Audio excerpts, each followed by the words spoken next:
Hi, my name is Gerhard Gschwandtner and welcome to Selling Power TV. Today we have the pleasure of meeting with John Fitzpatrick.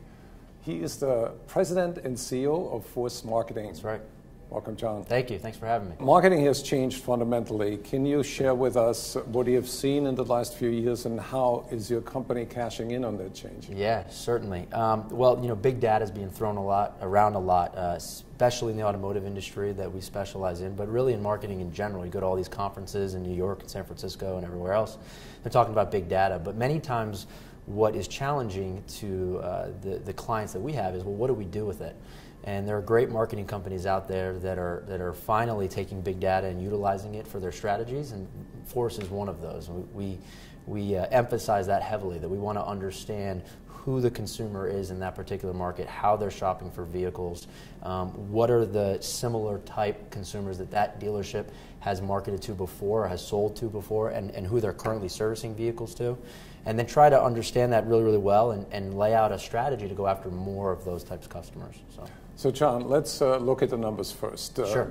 When you send out direct mail pieces, you use traditional direct mail with email marketing. How does that work? Well, we've got a philosophy that, again, starting with data, we're going to understand who to go to. So there's efficiencies there right off the bat. We're not just marketing to everybody. We're trying to find out the in-market consumers that are currently searching for a vehicle, and then we want to market to them. So taking that through, our philosophy says that we believe every person's really walking around with two mailboxes. They have one on their hip, on their cell phone, that they're checking on average 47 times a day, although I believe that number is very low. I know I check mine probably 200 to 300 times a day.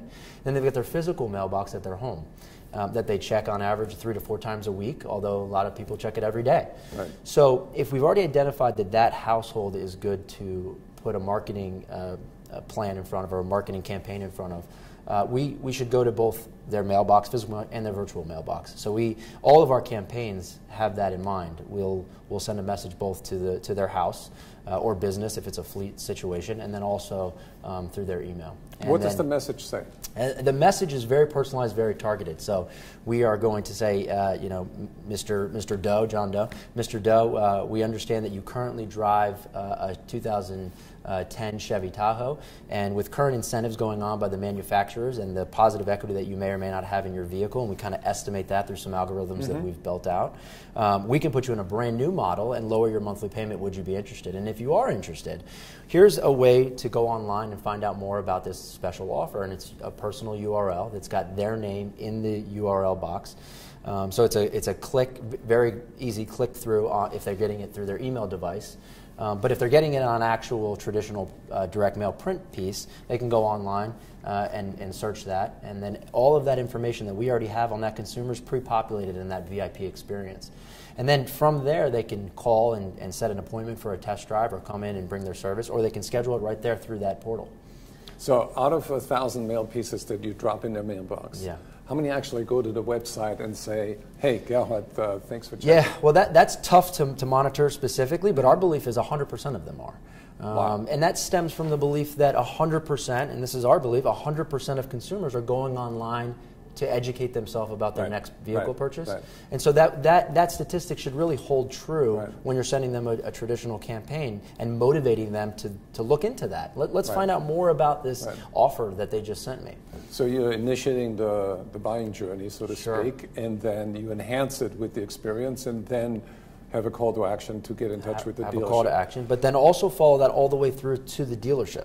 Okay. So we've got a lead portal that we use that's proprietary to us, where we can show the dealer, here's how many leads we generated from those marketing efforts, and then we help them in their closing percentages of those. And then we monitor on the back end, because we're dialed into their DMS system, who they serviced to, what their average gross profit was, gross sale was, who of those people serviced a vehicle, and then who didn't.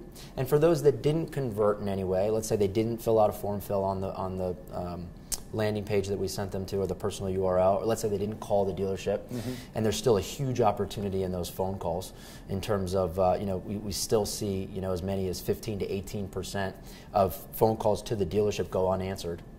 Which is an unbelievable statistic, and still we've got to handle the phone, so that's one issue. But we want to make sure that we help them do a better job of closing those leads. Right. And so our software tool, they're able to log on, see in real time who's interacting with them so that they can call back. Right. And then for those that still don't want to do that, we've got an email marketing campaign that can go to them and say, we understand that you came and you might not have been interested. So maybe a few weeks down the road, we'll let them know that that offer still exists for them. And we've seen a lot of success in that remarketing or retargeting online. Right. So if we know that they searched for that vehicle online and they went to the page but they didn't convert, we want to retarget that person with a call to action and an incentive-based display banner. So let's talk about top of the funnel, Sure. 1,000 in, bottom of the funnel. How many closes? How many closes, right? That's what everyone wants to know. How many am I closing, right? So, we're seeing our dealers are actually closing at a much higher percentage than what they're even shooting for. We still see, and it kind of alarms me, there's a statistic out there that Google's been using and a lot of our other great partners have been using to say about 5 years ago, the average consumer went to about 5 or 6 dealerships before they made a purchase. Well, now we know that that's about 1.2 dealerships. However, when you ask a dealer what their closing percentage is on their leads, they'll tell you anywhere between 20 and 30%. Well, if they're only going to one dealership per purchase, why are we still only looking for 20 to 30% of a closing percentage? Right. How come that's not closer to 80, 90, or 100%? I think that's because we're not driving quality leads. Right. And so we're focused on driving quality leads. We're focused on efficiencies in the ad spend. We know if between data and technology and great marketing know-how that we can deliver a more qualified buyer to that dealership. I think I hear another message, which is you have a great process and great technology, and when it's implemented and rolled out, it really helps surface the inefficiencies in a dealership. Yeah, well, that's what we hope for. Right. Sure. How do you deal with that? How do you educate the dealers to be more efficient? We show them that the traditional ways of bringing in a car shopper has changed significantly, and there's all of these tools around us, and we need to utilize those better. And if we've got all these data points available to us, utilize them better. And then they kind of get it. You know, I still have many car dealers that come in and say, well, I just want to drop a direct mail campaign, or I just want to do an email campaign. And then we show them that, well, if we can integrate some digital marketing efforts into this and a retargeting and some maybe some social media into it, so allow us access to your social media accounts so that we can bring, I mean, just the other day I had 3 different dealers in 3 different markets selling cars through Twitter. Amazing. Actually selling cars. But there's a team behind them that is focused in that area of that particular market at Force and looking for people that are saying, hey, I'm going out and searching for a new Toyota today.